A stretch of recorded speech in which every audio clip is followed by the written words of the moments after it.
আসসালামু আলাইকুম, কেমন আছেন সবাই? আলহামদুলিল্লাহ, আল্লাহর রহমতে ভালো আছি আমরা। মা বাবার দোয়া কখনো বিফলে যায় না। তিনটা জিনিস সবসময় মাথায় রাখবেন: 1 নম্বর মায়ের দোয়া, 2 নম্বর স্ত্রী, 3 নম্বর সন্তান। এই তিনজন আপনাকে কখনোই বদয়া দিবে না আর খারাপও চাইবে না আপনার।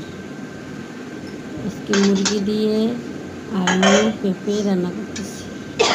শাশুড়ি বলছে তেল কম দিতে, তাই তেল কম দিয়ে রান্না করতেছি। সবজি দিয়ে মুরগি, অনেক মজা হয়েছিল তরকারিটা। আমি তো তেল বেশি দেই, শাশুড়ি বলছে তেল কম দিয়ে রান্না করো, সেই জন্য তেল কম দিয়ে রান্না করছি। ভালো থাকবেন সবাই, দোয়া করবেন আমাদের জন্য, আমরাও দোয়া করবো আপনাদের জন্য। আল্লাহ হাফেজ।